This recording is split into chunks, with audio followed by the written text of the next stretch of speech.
الحمد لله نحمده ونستعينه ونستغفره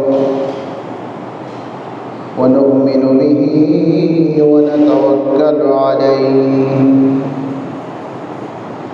ونعوذ بالله من شرور أنفسنا ومن سيئات أعمالنا من يهده الله فلا مضل له ومن يضلله فلا هادي له ونشهد أن لا إله إلا الله وحده لا شريك له ونشهد أن سيدنا وحبيبنا ومولانا محمدا عبده ورسوله أرسله بالحق بشيرا ونذيرا وداعيا إلى الله بإذنه وسراجا وقمرا منيرا أما بعد فأعوذ بالله من الشيطان الرجيم بسم الله الرحمن الرحيم يا أيها الناس كلوا مما في الأرض حلالا طيبا ولا تتبعوا خطوات الشيطان إنه لكم عدو مبين اللهم صل على محمد وعلى آل محمد كما صليت على إبراهيم وعلى آل إبراهيم إنك حميد مجيد اللهم بارك على محمد وعلى آل محمد كما باركت على إبراهيم وعلى آل إبراهيم إنك حميد مجيد ربي زدني علما رب اشرح لي صدري ويسر لي أمري واحلل عقدة من لساني يفقه قولي وبك نستعين يا فتاح سبحانك لا علم لنا إلا ما علمتنا إنك أنت العليم الحكيم محترم মুসল্লিন কিরাম মহান আল্লাহ পাকের দরবারে অসংখ্য অগণিত শুকর যে মহান প্রতিপালক জুমার দিনে প্রথম দিকে মসজিদে আসার মতো তৌফিক দিয়েছেন শুকর আদায় করে আলহামদুলিল্লাহ মুহতারাম হাজিরিন পৃথিবীটা হচ্ছে আমাদের আখিরাতের জন্য শস্য ক্ষেত্র এজন্য বলা হয় الدنيا مزرعة الآخرة মাজরা বলা হয় যেখানে ফসল ফলানো হয় চাষাবাদ করা হয় যে জায়গা তাকে আরবিতে বলা হয় মাজরা যেটাকে আমরা কৃষির ভূমি বলে থাকি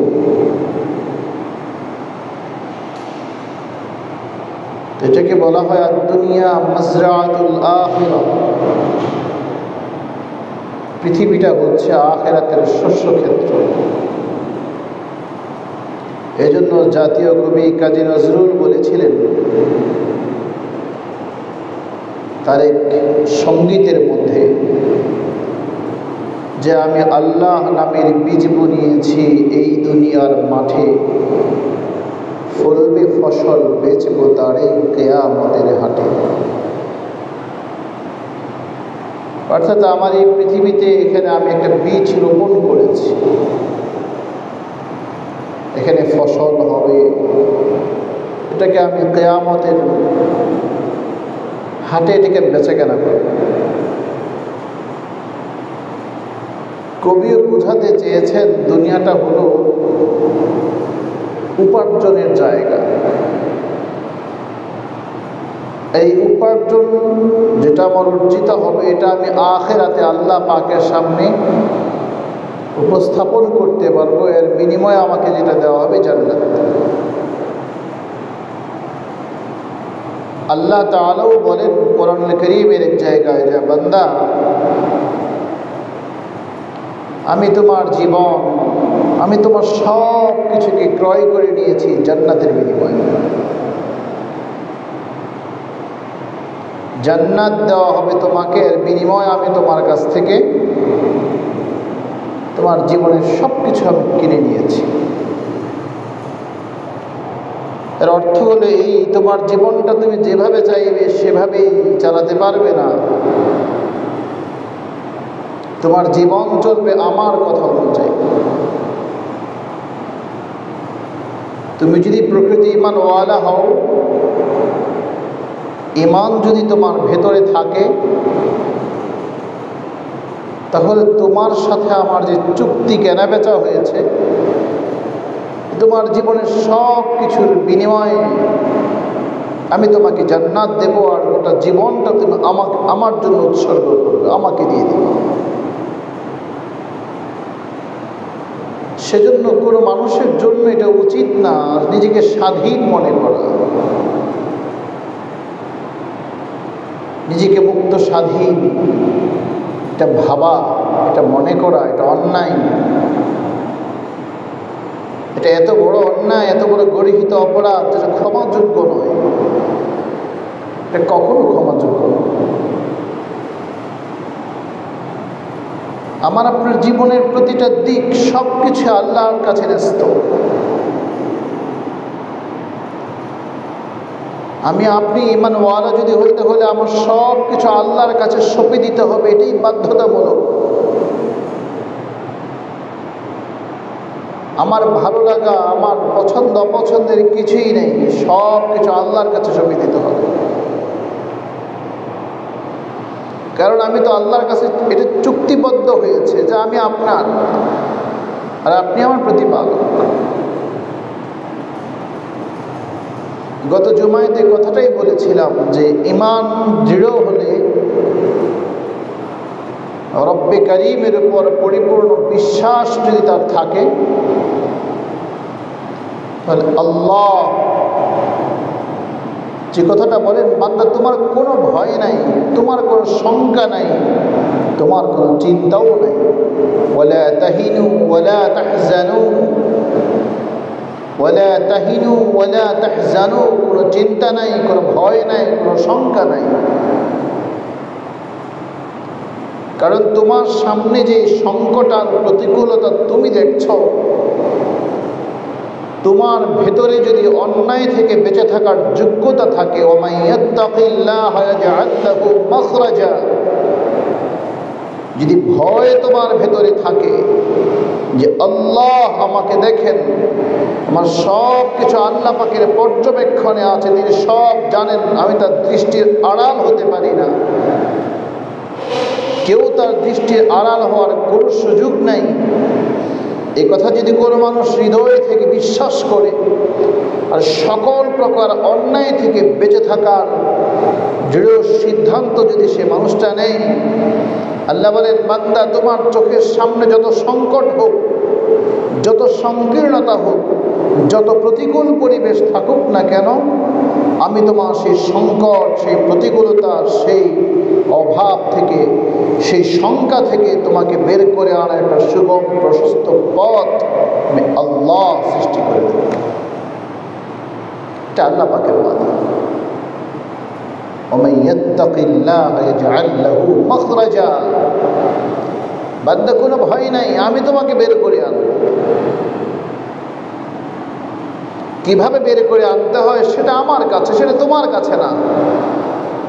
আমার দায়িত্ব হচ্ছে শুধু আল্লাহকে ভয় করা, আমার দায়িত্ব হচ্ছে আখিরাতকে ভয় করা, আমার দায়িত্ব হচ্ছে আমার সামনে কত লোভ আসবে, কত লালসা আসবে, কত ধরনের হাতছানি আসবে, কত ধরনের কুমন্ত্রণা, কত রকমের আমাকে বুঝানো হবে, যাতে করে কোনো লোভ, লালসা, কোনো বাণী, কোনো হাতছানি যেন আমাকে টলাতে না পারে, আমি যেন টলে না যাই।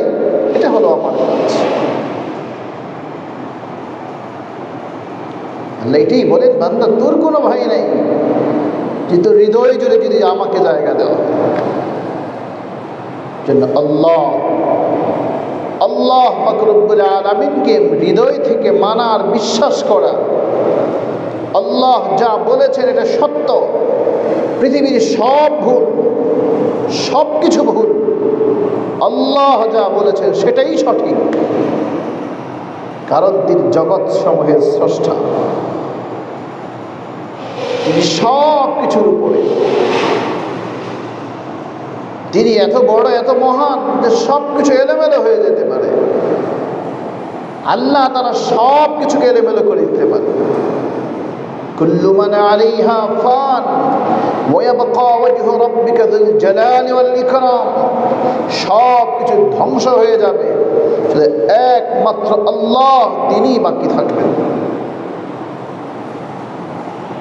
জন্য আমার আপনার জীবন এটা কোনো খেলাঘর না, যা মনে চাই তাই করবে, এটা হবে না। এটা হয়তো আপনি মনে করছি পার পেয়ে যাচ্ছি না।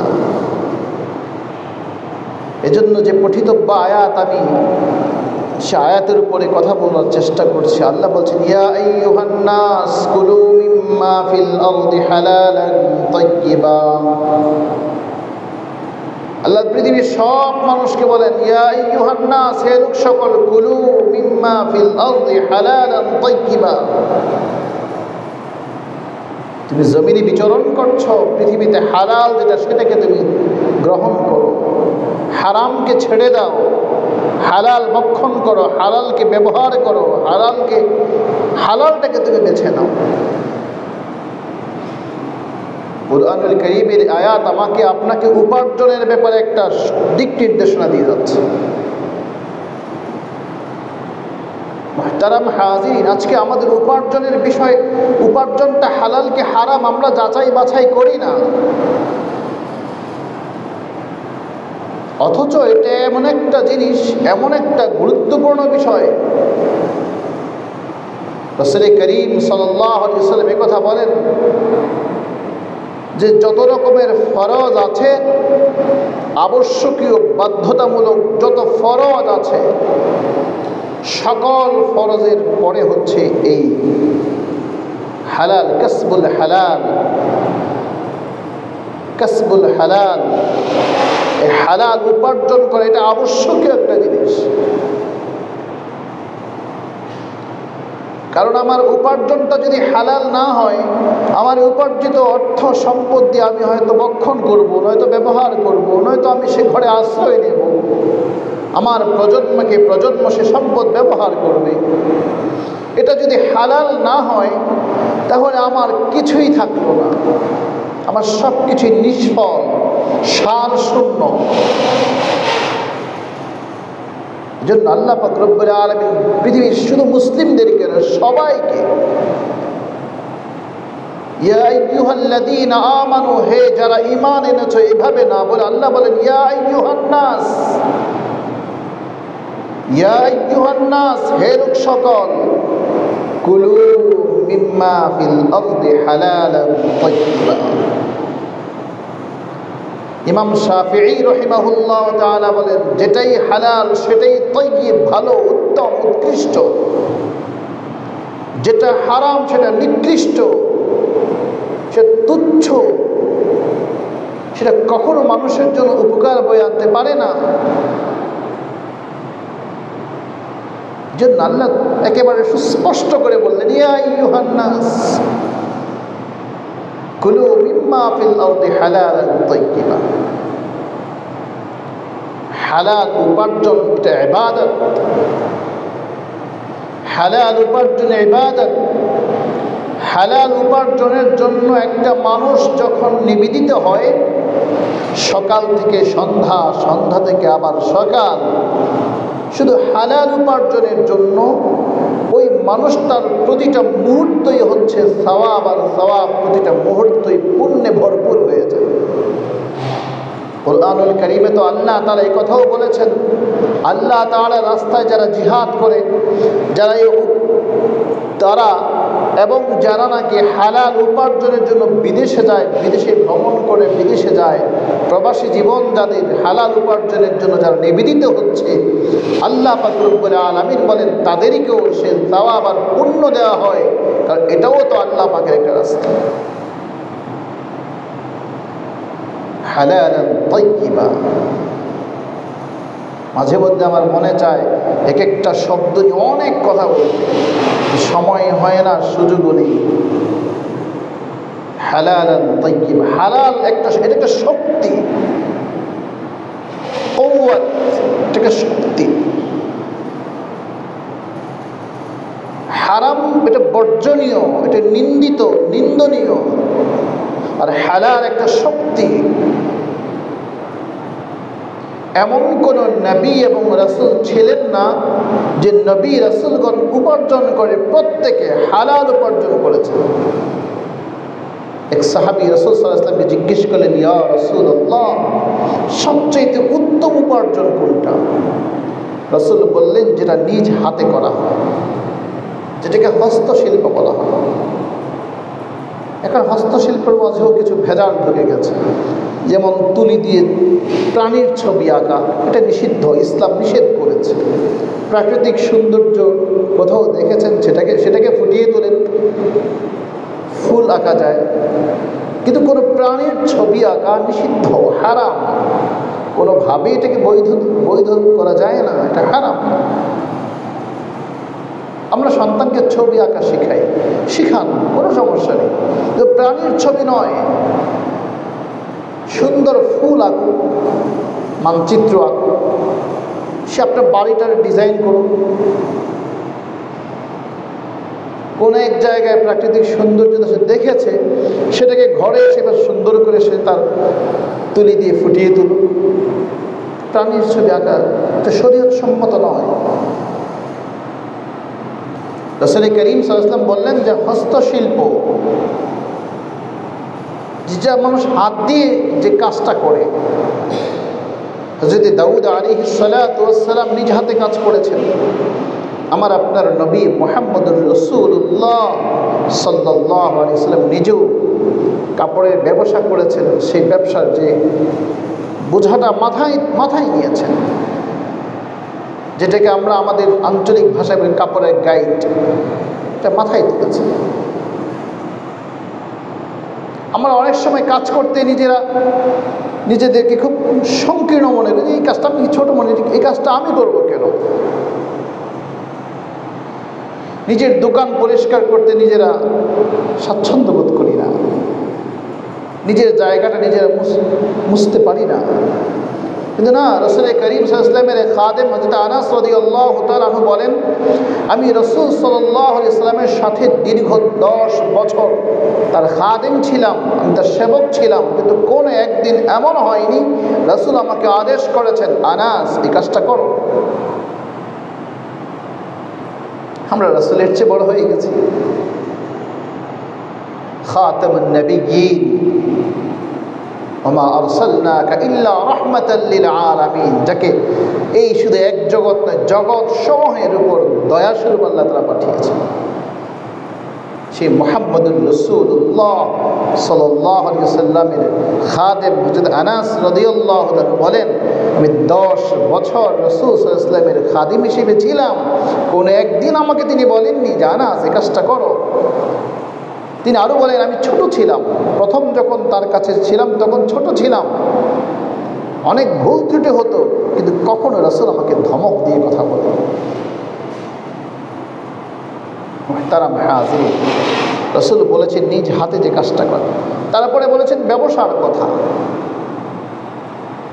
তারপরে অন্যান্য পেশার কথা আসছে। ব্যবসার কথা অনেকবার আলোচনা করেছে, আজকেও বলি আত-তাজিরুস সাদুকুল আমিন। ব্যবসায়ী, দেখুন শব্দগুলি কত চমৎকার। সাদুক সত্যবাদী, আমিন বিশ্বস্ত। একজন ক্রেতা আমার কাছে এসে বলবে যে এই পণ্যটা কেমন, পণ্যের গুণগত মান তাকে খুলে বলে দিতে হবে। এটা হচ্ছে সততা। আর বিশ্বস্ততা কেমন, যে আমি তাকে বললাম যে না দেখেন আমার বেশি লাভ, লস বলতে বলছে কে? আল্লাহ রসুল কি বললেন? আত-তাজির সাদুকুল আমিন। ব্যবসায়ীর গুণ সততার বিশ্বস্ততা যদি তার মধ্যে থাকে, মা'আস সিদ্দিকিন ওয়াশ শুহাদা ওয়াস সালিহিন। হাসরের মাঠে ওই ব্যবসায়ী উঠবে কার সাথে? ওই ব্যবসায়ী উঠবে হাসরের মাঠে নবীদের সাথে, শহীদদের সাথে, পুণ্যবান ব্যক্তিদের সাথে। কত চমৎকার কথা, কত। আমি ব্যবসা, অনেকে বলে ব্যবসায়ী তো এটা হালাল, আমি হালাল। আরে ভাই, আপনি হালাল তো বলছেন, আপনি হালাল বললেই কি হালাল হয়ে যাবে? না। এই ব্যবসার মাঝে বৈশিষ্ট্যগুলো আছে কিনা, ব্যবসায়ীর মাঝে এই গুণগুলো আছে কিনা, সে সততা তার মাঝে আছে কিনা, আল আমিন বিশ্বস্ত কিনা। যদি সততা না থাকে, বিশ্বস্ততা না থাকে, তাহলে আমার এই ব্যবসা আমার জন্য হালাল কিভাবে হবে? এটা হালাল না। এর মাঝে কত কিছু করি, কৃত্রিম সংকট, তারপর এই বস্তুকে এটার ডেট অতিক্রম হয়ে গেছে, তবুও স্টিকারটা উঠিয়ে অন্য একটা নিজেরা বানিয়ে নিই, কত কিছু। ব্যবসা। আল্লাহ তাআলা, আমরা মুসলিম, কেমন মুসলিম জানেন? শুধু আদমশুমারির মুসলিম। এত সহজ না, ইসলাম এত সহজ না, এত সহজ না, বেহেশত এত সহজ না। হিসাবটা করেন না, অনেক কঠিন। সাধারণ মোবাইল কোড আসছে, এটা শুনি শাটার নামিয়ে চলে যাই, কারণ ট্রেড লাইসেন্স নাই, দোকানে ভেজাল আছে, এটা সেটা। এটা কেমন ইমানদার? ইমানদার কি শুধু নামাজ, মসজিদে এসে নামাজ পেটেই না? এই জন্য সাদুক আল আমিন, সততা, বিশ্বস্ততা। আমার উপার্জনটা হারাম হয়ে যাবে যদি আমার এখানে ভেজাল থাকে। উপার্জন হালাল হওয়া এটা শর্ত, আমার তো কিচ্ছু কবুল হবে না, আমার তো কিচ্ছু কবুল হবে না। এই জন্য আল্লাহ এভাবেই বলেন, ইয়া আইয়ুহান নাস কুলু মিম্মা ফিল আরদি হালালান তাইয়্যিবা। এখানে আল্লাহ তাআলা সম্মোদিত যারা, তারা শুধু ঈমানদার না, গোটা পৃথিবীর সবাইকে বললেন, ইয়া আইয়ুহান নাস, তুমি যেই ধর্মের হও, কুলু মিম্মা ফিল আরদি হালালান তাইয়্যিবা। এরপরে কত চমৎকার সুন্দর শব্দ, ওয়ালা তাত্তাবিউ, তোমরা অনুসরণ করো না, খুতুওয়াতিশ শায়াতিন, শয়তানের পদাঙ্ক অনুসরণ করো না। কারণ তুমি যে উপার্জন, তোমার যে উপার্জনের পথ বা পন্থা বা পদ্ধতি, যে পেশাতে তুমি আছো, এই পেশায় কিন্তু শয়তানের অনেক পথ, অনেক আঁকাবাঁকা অনেক পথ কিন্তু শয়তান সাজিয়ে রেখেছে। কারণ শয়তান তো আল্লাহর কাছে চেয়ে নিয়েছে, লাআকউদান্না লাহুম সিরাতাকাল মুস্তাকিম, প্রতিটা অলিতে গলিতে, সহজ সরল সঠিক পথে, প্রত্যেকটা পথের ধারে ধারে আমি বাঁকে বাঁকে বসে থাকবো, আপনার বান্দাকে কুমন্ত্রণা দিয়ে, প্রবঞ্চনা দিয়ে, প্রতারণা দিয়ে তাকে পথভ্রষ্ট করতে। এটা আমার কাজ, এই সুযোগটা আপনাকে আমাকে করে দেন। তা আল্লাহ বলেন, ওয়ালা তাত্তাবিউ, অনুসরণ করো না, খুতুওয়াতিশ শায়াতিন, শয়তানের পদাঙ্ক অনুসরণ করো না। দেখেন, শয়তানের কথা শোনো না সেটা বলেননি, আল্লাহ বলেছেন শয়তানের পদাঙ্ক অনুসরণ করো না। শয়তান একটা নকশা সাজিয়ে দিয়েছে, একটা রেখা তৈরি করে দিয়েছে, ওই পথটা তুমি অনুসরণ করো না। যে যেই পেশায় আমরা আছি ওই পেশায় কত ফাঁক ফোকর আছে, কত কিছু আছে। আল্লাহ কিন্তু সবগুলিকে সামগ্রিকভাবে সামনে এনে বললেন ওয়ালা তাত্তাবিউ খুতুওয়াতিশ শায়াতিন। ব্যবসায়ী বলেন আর চাকরিজীবী বলেন, আলেম বলেন আর জাহেল বলেন, সবার জন্য এই কথাটা। এটা আমি আলেম, আমাকে বলা হচ্ছে, আমাকেও বলা হচ্ছে ওয়াজ করে কিন্তু টাকা নিও না। এই জন্য দেখেন না, আয়োজকরা বিশাল বড় ওয়াজ করেন, লক্ষ লক্ষ টাকা খরচ করে। বক্তা এমন একটা আনতে হবে যে বক্তা আনলে পরে লোক জড়ো হবে, আর বক্তাও চিন্তা করে এমন ওয়াজ করতে হবে যাতে আগামীতে কিছু দাওয়াত পাই, এই উপজেলাতে না পাই, পার্শ্ববর্তী উপজেলার মানুষ যেন আসে, অথবা এটা যেন ব্যাপক আকারে ভাই ছড়িয়ে পড়ে পৃথিবীতে। কি বলবো, হালাল এত সহজ। হালাল হালাল হালালের শক্তিটা অনেক, যদিও সেটা অল্প হয়ে থাকে। আর হারামের ক্ষতি খুবই ভয়ানক। আপনার উপর না পড়ে আপনার প্রজন্মের উপর পড়বেই 100 বার 100 বার, আপনি নিশ্চিত থাকুন। এই পর্যন্ত পৃথিবীর ইতিহাস আপনি একটা উপমা আমাকে দৃষ্টান্ত দেখাতে পারবেন না। হারাম হারাম হারাম সে অর্জন করে শান্তিতে আছে, একজন দেখাতে পারবেন না, একজন পারবেন না। আপনি শুধু বলবেন আমি তার পর্চায় টান দেবার নারী নক্ষত্র বের হয়ে আসবে তার জীবনের সমস্ত কুকৃত্যে। সে অস্থিরতার মাঝে আছে, সে জ্বলে পুড়ে ছাই হয়ে যাচ্ছে তার ভেতরটা, কিন্তু সে তার বাহ্যিকটা দেখে তার শান্তি অনুভব করা যায়। কারণ এটা আল্লাহ পাকের কালাম বলছে, আমি বানিয়ে বলি, এটা আল্লাহ বলেছেন। কুলু মিম্মা ফিল আরদি হালালান তাইয়্যিবা। কি হলো বলেন তো? মা আগনা আন্নি মালিয়া, হাসরের মাঠে বলবে কি এত টাকা আমার কোথায় গেল, এত সম্পদ আমার কি হলো বলুন তো। মা আগনা আন্নি মালিয়া, আজকে আমার এই মুহূর্তে আমার অর্থ সম্পদ কিছু আমার কাজে আসছে না। হালাকা আন্নি সুলতানিয়া, আমার দাপট, আমার দাম্ভিকতা, আমি তো বলেছিলাম মাটির নিচ থেকে নিয়ে আসবো, কিন্তু এখন আমারই তো 12টা বেজে যাচ্ছে। এত সহজ না, পৃথিবীটা এতটা কঠিন হতে পারে, আর আখিরাতটা তার চাইতেও ভয়ানক। কারণ হাদিসে রাসূল বলেন লা তাজুলু কদামা আবদিন ইয়াওমাল কিয়ামাতি হাত্তা ইয়াসআলা আন আরবাঈন। রাসূল বলেন কোনো মানুষ হাসরের মাঠে এক কদম, দেখুন এখানে কথা বলা হয়নি যে 1000 কোটি টাকা দুর্নীতিবাজের কথা বলা হয়নি, এখানে লক্ষ টাকা দুর্নীতিবাজের কথা বলা হয়নি, 10 টাকা আত্মসাৎ করেছে তাকে এখানে গোপন রাখা হয়নি, 1 টাকা চুরি করেছে আত্মসাৎ করেছে তার কথা এখনো ছাড় দেওয়া হয়নি, বরং বলা হয়েছে পৃথিবী কিয়ামতের মাঠে প্রত্যেকটা মানুষ বনি আদম তার পাকে সামনে আগাতে পারবে না, পাকে উঁচু করতে পারবে না, 4টা বিষয়ে তাকে প্রশ্নের জবাব দিতে হবে। এর মধ্যে একটা হলো আল্লাহু আকবার, মিন আইনা ইকতাসাবাহু ওয়া আনফাকাহু, তুমি কোথা থেকে উপার্জন করেছো আর কোথায় খরচ করেছো। উপার্জন খাতটা বলো আর ব্যয় খাতটা বলো। এখানে যেমন দেখেন সম্পদের হিসাব দিতে হয়, জ্ঞাত বহির্ভূত সম্পদ হলে কত কিছু, কত চলছে, কত কিছু আছে, এখানে একটা বুঝ দেওয়া যায় না। না না, সেখানে বুঝ দেওয়ার কোনো সুযোগ নাই। এটাকে ফিল করুন, অনুভবে নিয়ে আসুন, কি অবস্থা হবে তখন। তখন আপনি কোথায় যাবেন, তখন কোথায় যাবেন, কার চোখ ফাঁকি দিবেন। এখানে হয়তো আপনাকে বাঁচাবার মতো কেউ না কেউ আছে, প্রত্যক্ষ কিংবা পরোক্ষ মদতে হয়তো বেঁচে যাওয়ার সুযোগ আছে, কিন্তু সেখানে বাঁচার কোনো সুযোগ নেই। আল্লাহ বলেন লা তাজুলু কদামা আবদিন ইয়াওমাল কিয়ামা। রাসূল বলেন এক কদম সে নড়ার কোনো সুযোগ নেই। কোথা থেকে অর্জন করেছে সেটা আগে বলো। তুমি সন্তানের নামে দিবা, বেবির নামে দিবা, আর সম্পদ রক্ষা করার জন্য 4টা বিয়ে করবা।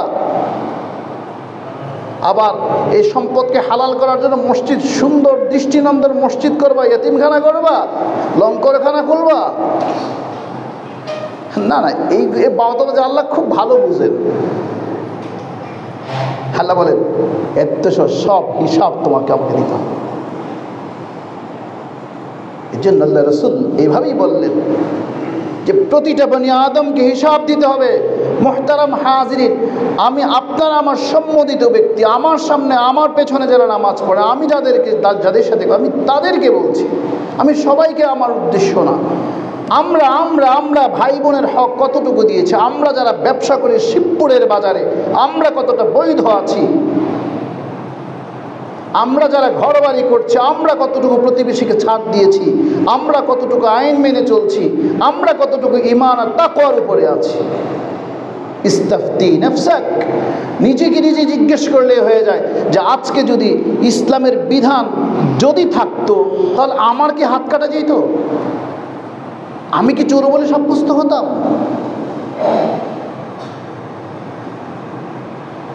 অনেক কথা বলা যায়, অনেক কিছু বলা যায়, কিন্তু না না না, ইসলাম হচ্ছে আত্মসমর্পণের নাম, হৃদয় থেকে আল্লাহ তাআলাকে বিশ্বাস করার নাম, তার বিধানগুলিকে মেনে নেওয়ার নাম ঈমান।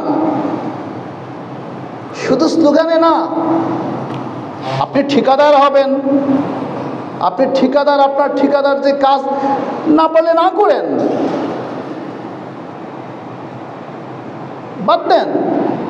فإذا قضيت الصلاة فانتشروا في الأرض وابتغوا من فضل الله فإذا قضيت الصلاة فانتشروا في الأرض وابتغوا من فضل الله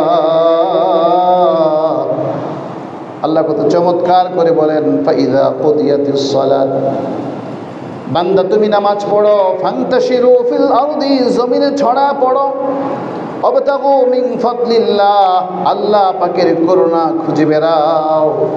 কিন্তু চুরি করা যাবে না, চুরি করা যাবে না। আস-সারিকু ওয়াস-সারিকাতু ফাকতাউ আইদিয়াহুমা জাযাআম বিমা কাসাবা নাকালাম মিনাল্লাহ। একটু বুঝার চেষ্টা করেন, অনুভব করার চেষ্টা করেন। ইসলামী হুকুমত যেটাকে বলা হয়, যদি ইসলামী হুকুমত, কোরআনকে যদি আপনি বিশ্বাস করেন, আর যদি কোরআনের শাসনের অধীনে যদি আপনি কখনো থাকার মতো সৌভাগ্য হয়, যদি হয়ে যায়, তাহলে চোরদের বিচার হলো হাতটাকে কেটে দেওয়া, কোনো রকম ছাড় নাই। নাকালাম মিনাল্লাহ, আল্লাহ বলেন বান্দা হাত কাটা কেন জানো? নাকালাম মিনাল্লাহ, এই হাত কাটা হলো তুমি যে চোর সেটা সারা জগতের মানুষ দেখুক। আপনি বলবেন তওবা করলে মাফ হয়ে যাবে, না না না, তওবা করলে চুরির অন্যায়টা আল্লাহ মাফ করে দিবেন, কিন্তু চোর যে চুরি করলে তার শাস্তিটা হয় এটা দেখে দেখে হাজারো লক্ষ মানুষ, দেশের নাগরিকরা শিক্ষা নিবে। চোরের বিচার হাত কাটা, কল্পনা করতে পেরেছেন? এগুলো অনুভবে নিয়ে আসেন, তাহলে ঈমান, তাহলে দেশ সুন্দর হবে, সমাজ সুন্দর হবে, ঝগড়াঝাটি কমবে। আমরা এইভাবে ফিল করি না, এভাবে আমরা বুঝি না। শিক্ষক, আমি তো বললাম শিক্ষক, সে শিক্ষকতা পেশায় সে তার পেশাদারিত্বের পরিচয় দিবে। শিক্ষাকে সে বাণিজ্য বানাবে না। আলেম তার এলমকে নসিহত করবে, এই এলম, এই ওয়াজকে সে বাণিজ্য বানাবে না। এটা বাস্তবতা। ব্যবসায়ী ব্যবসা করবে, কিন্তু ওয়ালা তাত্তাবিউ খুতুওয়াতিশ শাইতান, সে ওই শয়তানের পথ অবলম্বন করবে না। চাকুরিজীবী শয়তানের পথ অবলম্বন করবে না। বিচারক শয়তানের পথ অবলম্বন করবে না।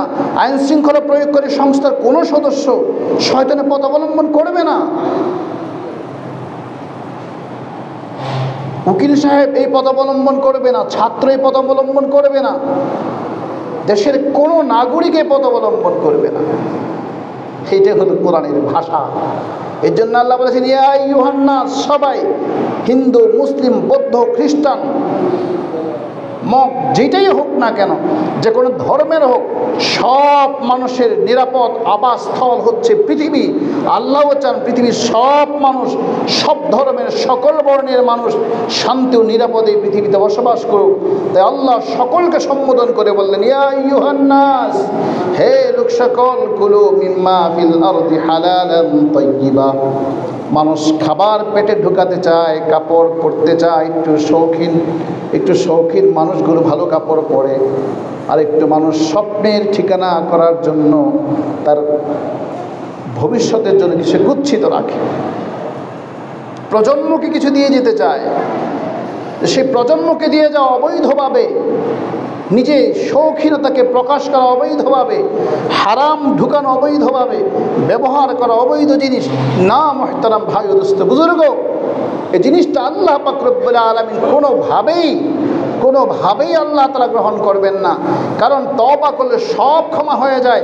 হুকুকুল্লাহ, হুকুকুল ইবাদ, আল্লাহর হক আপনি যদি নামাজ না পড়েন, আল্লাহ হয়তো আপনাকে ক্ষমা চাইলে ক্ষমা করে দিবে, কিন্তু আপনি যদি একজনের হক নষ্ট করে দেন, একজনের জমিকে জবরদখল করেন, একজনের দোকানের বাকি খেয়ে তার টাকাটা না দেন, একজনের কাছ থেকে ঋণ নিয়ে সেই ঋণ পরিশোধ না করেন, আরেকজনের উপর জুলুম করে আপনি অর্থ আত্মসাৎ করেন, এই সমস্ত অন্যায় কখনো কোনোভাবে আল্লাহ তাআলা ক্ষমা করবেন না, যদি ওই মজলুম, নির্যাতিত, নিপীড়িত ব্যক্তি যদি ক্ষমা না করেন। এত সহজ না, এটা কোনোভাবে আনতে হবে। এজন্য আমাদের সবসময় এই কথাটা মাথায় থাকতে হবে যে আল্লাহ বসীর। এক জায়গায় আল্লাহ বসীর বিল ইবাদ, আল্লাহ তার বান্দার সব কিছুকে দেখেন, সব কিছু দেখেন। হ্যাঁ, ভুল ত্রুটি যদি হয়ে যায়, আল্লাহ পাকের কাছে ক্ষমা চাওয়া, আল্লাহ তাআলার কাছে ক্ষমা চাওয়া। এই পেশাতে আপনার সংসার চলছে না, বাদ দেন, অন্য পেশা অবলম্বন করুন, অথবা এই পেশার পাশাপাশি অন্য আরেকটা পেশা বেছে নেন। দেখুন রাসূল কি বলছেন। রাসূল কারীম সাল্লাল্লাহু আলাইহি ওয়াসাল্লামের সামনে দিয়ে দুজন ব্যক্তি হেঁটে যাচ্ছে।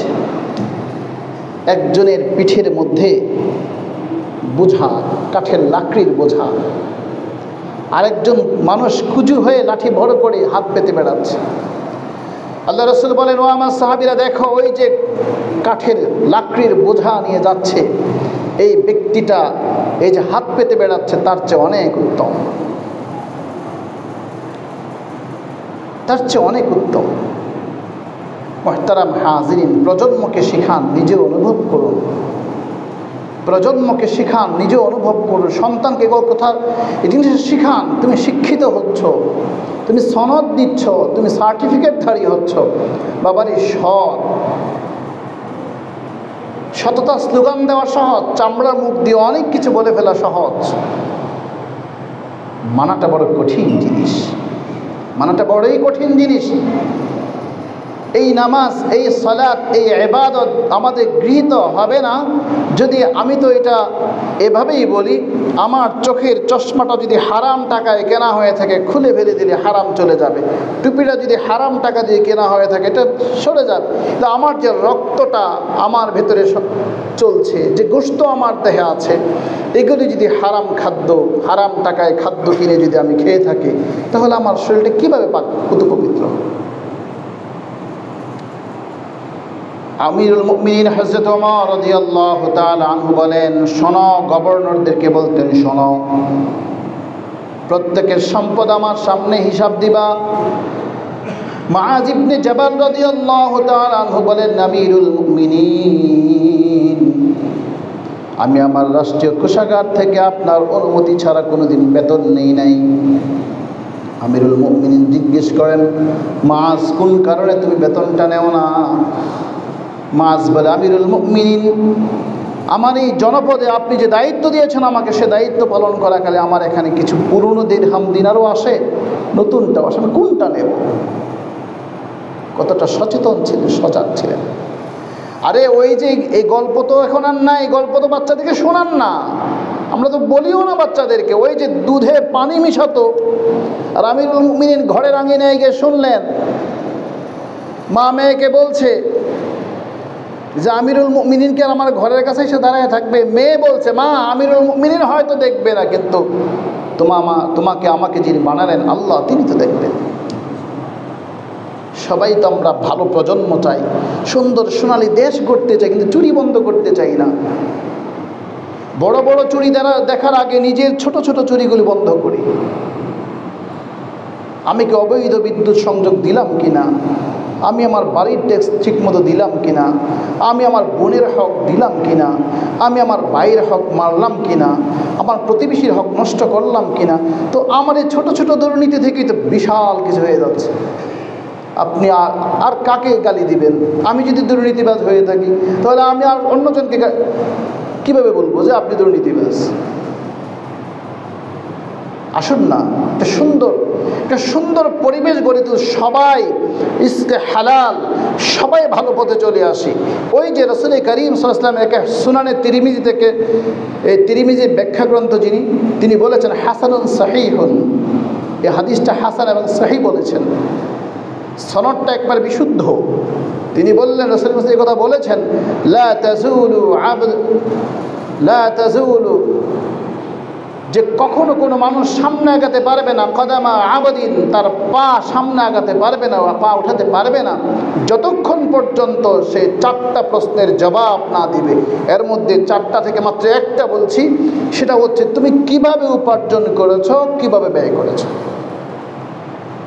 এবার দেখেন, আপনাকে পৃথিবীর কেউ জিজ্ঞেস, কবরে যাওয়ার পর হাসরের মাঠে এই প্রশ্নটা করলে আপনি কি হিসাবটা দেব? এই হিসাবের পাতাটা মিলান, তাহলে আপনার হজ, আপনার রোজা, আপনার যাকাত, তাহাজ্জুদ সব ঠিক হয়ে যাবে। এই জায়গাতে যদি বুজুর্গি নষ্ট হয়, আমার মতো মানুষ ওয়াজ করেও লাভ নাই। হারাম উপার্জিত জিনিস দিয়ে বড় বড় বক্তাগিরি করে আর লম্বা তাহাজ্জুদ পরে কপালে দাগ লাগালো, এটা বুজুর্গি না। কারণ শয়তান আমার চেয়ে বহুত ওয়াজ জানে, শয়তান আমার চেয়ে হাজার হাজার কোটি গুণ বেশি রাকাত নামাজ পড়েছে, সেজদাও করেছে। হালাল উপার্জন যদি থাকে, তাহলে ওই তাহাজ্জুদ না পড়েও সে ব্যক্তিটা বুজুর্গ হয়ে যেতে পারে। আসুন, ভালো হতে চাই, সোনালী সমাজ গড়তে চাই, চুরিটাকেও আমাদেরকে পরিহার করতে হবে।